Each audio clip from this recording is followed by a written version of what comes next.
Hello दोस्तों, आप सभी का स्वागत है हमारे YouTube channel Chauhan classes Rudhauli Basti में। आज हम लोग एक विशेष विषय पर बात करेंगे जो इस समय काफ़ी चर्चा में है। आज की बात हम लोग करेंगे नेपाल और भारत के बीच में जो तनाव है, उसके इतिहास, उसकी वर्तमान स्थिति और उसके समाधान, जो संभावित समाधान हो सकते हैं, उसके बारे में हम बात करेंगे। दरअसल भारत और नेपाल के बीच में जो विवाद है उसकी जड़ क्या है, उसको पहले हम लोग समझते हैं। नक्शे में एक थोड़ा सा आपको सिंबॉलिक तरीके से नक्शा दिखाया गया है। ये नेपाल है। नेपाल के इधर उत्तराखंड का हिस्सा लगता है, यहाँ सिक्किम है, ये बिहार का हिस्सा है और इधर आपका भूटान होता है। यहाँ का अगर आप हिस्सा देखें तो यहाँ बड़ी बड़ी पहाड़ियाँ हैं और इधर ही आपको हिमालय का ऊंचा हिस्सा इधर ही मिलेगा। यहीं पे आपको हिमालय के बड़े हिस्से मिलेंगे। यहाँ पे चीन का पूरा हिस्सा है, ये पूरा चीन का हिस्सा है। अब झगड़ा क्या है भारत और नेपाल के बीच में, वो समझें। अभी कुछ दिन पहले ही नेपाल ने यह दावा किया कि उत्तराखंड के कुछ क्षेत्र अपने नक्शे में उसने दिखाया। उसका कारण क्या था, उसको पहले समझते हैं। यहाँ पे 3 जगहों का नाम विशेष तौर पे आपको समझना चाहिए। एक है लिम्पियाधुरा, एक है लिपुलेख और एक है काला पानी। लिम्पियाधुरा, लिपुलेख एक दर्रा है और काला पानी एक गांव है। यहाँ से ही झगड़े की जड़ आती है। झगड़े की जड़ ये है कि अभी तक जो काला पानी का हिस्सा है वही नेपाल अपने नक्शे में दिखाया करता था, लेकिन अचानक वो लिम्पियाधुरा और लिपुलेख के भी हिस्से को अपने हिस्से में दिखाना शुरू कर दिया है। इसका कारण क्या है वो भी आप समझ रहे होंगे। नेपाल में इस समय केपी शर्मा ओली की सरकार है जो पूरी तरह से कम्युनिस्ट माइंड के हैं और वो चाइना से प्रेरित हैं। केपी शर्मा ओली कई दिनों से इस प्रयास में है, वो चाइना की गोद में बैठना चाह रहे हैं ताकि चाइना के टुकड़े पे पल सके। और इसी के नाते कहीं न कहीं वो चाइना से प्रेरित होकर के ये सब घटनाएं कर रहे हैं। हुआ क्या कि थोड़ा सा बैकग्राउंड पे हम लोग चलते हैं। बात है सन 1765 ईस्वी की और उस समय नेपाल में गोरखा लड़ाकों का साम्राज्य स्थापित हो गया। 1765 ईस्वी में जब गोरखा साम्राज्य स्थापित हो गया तो उस समय गोरखा साम्राज्य के पहले शासक बने पृथ्वी नारायण शाह। गोरखा बहुत ही लड़ाका होते हैं और उन लोगों ने अपने साम्राज्य का विस्तार करने के लिए सबसे पहले चढ़ाई कर दिया तिब्बत पे। ये जो हिस्सा आपको दिख रहा है ये तिब्बत का हिस्सा है, ये तिब्बत का हिस्सा है और तिब्बत पे इन्होंने पहले अटैक कर दिया और ये घटना 1790 की है। अटैक करके ये तिब्बत पे कब्जा करना चाह रहे थे, लेकिन चूंकि तिब्बत पर चाइना अपना अधिकार जमाता था, चाइना ने तिब्बत को सहयोग दिया और नेपाल को परास्त कर दिया। उस युद्ध में नेपाल को अर्थात गोरखा साम्राज्य को पीछे हटना पड़ा। फिर इन लोगों ने अपने विस्तारवादी नीति को अपनाए रखा और ये 25 साल के अंदर ही ये भारत के कुछ हिस्सों पर कब्जा करना शुरू कर दिए और भारत के सिक्किम, कुमायूं, इन सब क्षेत्रों पे भारत के सटे हुए लगभग 3 राज्यों पर इन्होंने अपना कब्जा कर लिया। जब कब्जा हो गया तो उस समय भारत ब्रिटिश गवर्नमेंट या ईस्ट इंडिया कंपनी के अधीन थी, भारत की भूमि। अब वहाँ पे नेपाल की सीधी सीधी लड़ाई ब्रिटिश सरकार से हो गई। ब्रिटिश सरकार अर्थात ब्रिटिश ईस्ट इंडिया कंपनी की जो सेना है वो नेपाल अर्थात गोरखा साम्राज्य के बीच लड़ाई शुरू हो गया और वो लड़ाई 1814 से शुरू हुआ और लड़ाई जो है 1816 तक चला। 1814 से 1816 तक जो लड़ाई चला वो उस लड़ाई के बीच में ही अर्थात 1815 ईस्वी में ही 1815 ईस्वी में ही ये 4 दिसंबर 1815 में नेपाल की जो गोरखा साम्राज्य है वो ब्रिटिश गवर्नमेंट के सामने, जो उस समय भारत पर शासन कर रहे थे, उनसे संधि करने के लिए मजबूर हो गए। और संधि के अंतर्गत, यही संधि आज के झगड़े की जड़ है। संधि के अंतर्गत यह हुआ कि गोरखा साम्राज्य को भारत के जो 3 राज्य इन्होंने कब्जा किया था, सिक्किम, कुमाऊं, ये सबको वापस करना पड़ा। वो वापस कर दिए और उस संधि के अंतर्गत नेपाल की पुरानी सीमा जो पहले थी वही निर्धारित कर दी गई। अटैक करने के बाद, भारत के राज्यों पर कब्जा करने के बाद जो नेपाल की सीमा थी वो सतलज नदी से और इधर तीस्ता नदी तक इन्होंने अपना साम्राज्य विस्तार कर लिया था। लेकिन जब यहाँ पे संधि हुआ, अंग्रेज सरकार के सामने झुकना पड़ा, तो फिर इनका जो सीमा है पूर्ववत कर दिया गया और जो भी ये भारत के क्षेत्रों पर जितने भी राज्यों को कब्जा किए थे उसको इनको छोड़ना पड़ा और ये पीछे हट गए। और फिर से इनकी जो नई सीमा थी वो यहाँ से एक नदी, महाकाली नदी है, और इधर जो नदी है मेचू, इन दोनों नदियों के बीच में इनकी सीमा फिर से बन गई। अब ये जो नई सीमा बनी, इधर तो कोई झगड़ा नहीं था, झगड़ा इधर फंसा जो आज की जड़ है। जो नई सीमा बनाई गई उसमें ये जो संधि हुआ था यहाँ पे बिहार के चंपारण में हुआ था, सुगौली की संधि, और उस संधि के अंतर्गत ही ये सीमा निर्धारण की बात फंसी।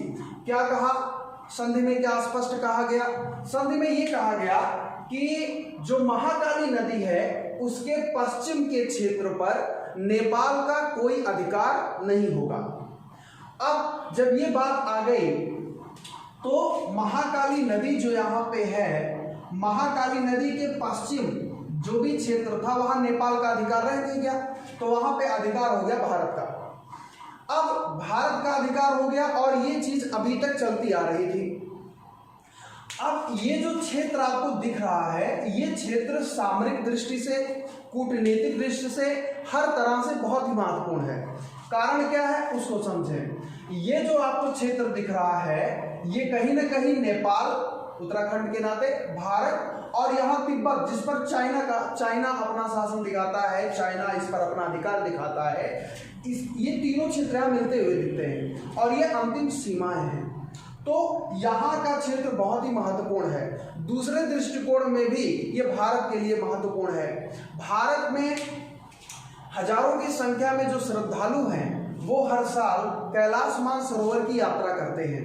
पहले जो यात्रा होती थी वो सिक्किम के नाथुला दर्रे के माध्यम से होती थी और यहाँ से जो रास्ता तय किया जाता था वो लगभग 900 किलोमीटर लंबा होता था, मतलब महीनों तक यात्रा चलती थी। बाद में एक दूसरा रास्ता भी था, नेपाल की राजधानी काठमांडू से होकर के जाती थी, वो लगभग 540 किलोमीटर लंबा रास्ता था। लेकिन यहाँ जो जिस पर सड़क बनाया, भारत के लिए जरूरी ये था कि यहाँ पे एक ऐसा सड़क बना देते जो सीधे सीधे कैलाश मानसरोवर तक जाता, मतलब कि ये रास्ता ले लो, ये रास्ता ले लो, ये रास्ता ले लो, तो तीनों में आपको दिखता है ये रास्ता नजदीक है। ये जो रास्ता है कुल मिलाजुला करके केवल 90 किलोमीटर का था, इसलिए भारत के लिए ये जरूरी भी था। अब जब भारत ने रास्ता निर्माण किया कहाँ पे, लिपुलेख दर्रे की तरफ, यहाँ पे जब रास्ता ही बनाना शुरू किए तो नेपाल ने आपत्ति कर दिया। नेपाल का कहना ये था कि चूंकि 1816 में जो संधि हुई थी, जो लागू हुआ संधि, उसके अनुसार इसका ये जो लिपुलेख हिस्सा है और यहाँ तक कि लिम्पियाधुरा भी ये नेपाल का हिस्सा होगा, ये उसका हवाला देता है। भारत का कहना क्या है? भारत का कहना यह है कि जो संधि हुई थी, संधि में स्पष्ट लिखा गया है कि जो मुख्य धारा नदी की है उस मुख्य धारा के पश्चिम तरफ जो भी क्षेत्र है उस पर नेपाल का अधिकार नहीं होगा।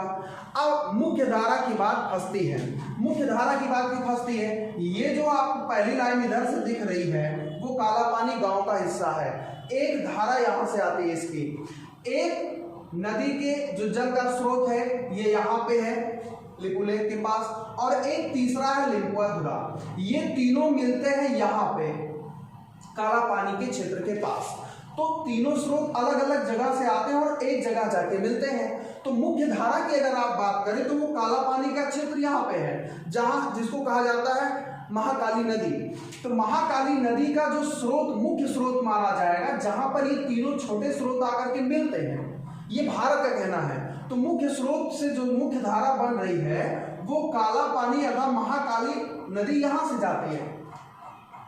और इसका कहना है कि हम यहाँ जो स्रोत है लिम्पुआधुरा जो है वहां से हम इस स्रोत को मानेंगे, मुख्य धारा को मानेंगे। तो ऐसी स्थिति में ये अपने नक्शे में ये इतना क्षेत्र अपने देश के नक्शे में दिखाना शुरू कर दिया है। अब ये क्यों कर रहा है इसके बारे में विचार की बात है, लेकिन आप ये चीज समझ रहे होंगे कि इसका कारण क्या है। इसका कारण ये है कि नेपाल चाइना के प्रभाव में है। ऐसी स्थिति अगर आपको याद हो तो 2015 में भी हुआ था। 2015 में मधेसी आंदोलन के दौरान भी नेपाल ने कुछ इसी तरह की ही नौटंकी दोहराई थी और आज फिर वो स्थिति आ गई है। अब बात आता है कि भारत को इस पर स्टैंड क्या लेना चाहिए। तो स्टैंड की अगर आप बात करें तो नक्शे को आप थोड़ा सा इधर रिवाइंड करके देखें तो यहाँ पश्चिम बंगाल का कोलकाता है। नेपाल चाइना के साथ संबंध अच्छा करना चाह रहा है। अब चाइना के साथ संबंध अच्छा करने के लिए अगर आप देखें तो चाइना से संबंध ये करने के लिए ये पहाड़ी, ये जो हिमालय का विशाल क्षेत्र है, इससे सीधे सीधे चाइना और नेपाल का संबंध नहीं हो सकता। अब चाइना की मजबूरी ये है कि वो अगर अपने माल को यहाँ नेपाल में बेचना चाहता है, इसको एक अपना क्षेत्र बनाना चाहता है बिजनेस के लिए, तो उसकी मजबूरी है कि वो यहाँ से आए और यहाँ से आकर के कोलकाता बंदरगाह पे अपना माल दे और यहाँ से फिर वो वाहनों के द्वारा नेपाल में एंट्री कर सकता है। इसका मतलब यह है कि चाइना भी अगर चाह भी ले कि हम नेपाल की मदद करें तो वो बिना भारत के संभव नहीं है। और भारत ये बात अच्छे से जानता है, क्योंकि नेपाल पूरब से, पश्चिम से और दक्षिण से तीनों तरफ से भारत से घिरा हुआ है। अब इसकी मजबूरी यह है कि ये भारत के साथ, अगर भारत ऐसा कर दे कि यहाँ से लगी हुई सारी सीमाओं को ये बंद कर दे, जैसा कि 2015 में किया जा चुका है। नेपाल ने जो नौटंकी किया था 2015 में मधेसी आंदोलन के दौरान, वहां पे भारत ने ऐसा किया था। अब फिर वो ऐसा कर सकते हैं, अगर वो यहाँ से यहाँ तक का रास्ता ब्लॉक कर दे, नेपाल के पास आने जाने के लिए केवल एक ही रास्ता है, वो है भारत। इधर से चाइना आ नहीं सकता। चाइना अगर माल यहाँ बेचता भी है तब भी भारत से ही होकर जाएगा। दूसरा एक और एग्जांपल समझिए, भारत में मान लीजिए इस समय अगर कोई भी आप सामान देखें, मान लीजिए यहाँ पे आलू उत्पादन हो रहा है, तो भारत में अगर आलू 10 रुपए किलो इस समय है तो वो नेपाल में जाकर के 12 रुपए किलो में बिक जाता है। लेकिन वही आलू अगर चीन में 10 रुपया किलो है तो यहाँ से आने के बाद जब वो नेपाल में एंट्री करता है तो वो आलू लगभग 200-250 रुपए किलो उसका रेट हो जाता है ट्रांसपोर्ट को लेकर के। तो इस स्थिति में भारत के साथ नेपाल को अच्छा संबंध बनाना चाहिए, ये उसकी मजबूरी भी है, लेकिन अभी किसी अन्य प्रभाव में वो बहक रहा है। तो चीज़ें सामान्य हो जाएंगी, कोई बहुत बड़ी बात नहीं है। सरकार जो है इसके प्रयास में लगी हुई है, लेकिन आप ये चीज़ समझ सकते हैं कि नेपाल का जो ये भुड़की दे रहे हैं वो बहुत ज़्यादा चिंतनीय नहीं है। भारत उसको अपने तरीके से एडजस्ट कर सकता है। बात ये क्षेत्र की है तो यहाँ पे अगर आप देखिए तो ये क्षेत्र पहले से ही भारत ने अपने कब्जे में रखा है और भारत के लिए ये क्षेत्र बहुत ही महत्वपूर्ण है। ये भी आप जानते हैं, चाइना उकसा रहा है नेपाल को इसलिए ताकि तिब्बत में वो अपनी गतिविधियाँ जारी रख सके। तो बहुत सारी चीज़ें यहाँ पे इंटरनेशनल रिलेशन, आपसी रिलेशन, बायलैटरल रिलेशन, तरह तरह के मुद्दे यहाँ पे हैं। लेकिन आप इतना समझिए कि ये जो मुद्दा है ये भारत के लिए बहुत ज़्यादा परेशान करने योग्य नहीं है। भारत अपना स्टैंड क्लियर रख रहा है। अब अगर ज़्यादा सा और कोई प्रॉब्लम होता है तो भारत के पास बहुत रास्ते हैं। एक छोटा सा रास्ता मैंने आपको बताया कि अगर ये बॉर्डर सील कर दिया जाए तो नेपाल में भूखमरी, गृह युद्ध और पता नहीं क्या क्या समस्याएं आ जाएंगी और इसको झुकना पड़ेगा।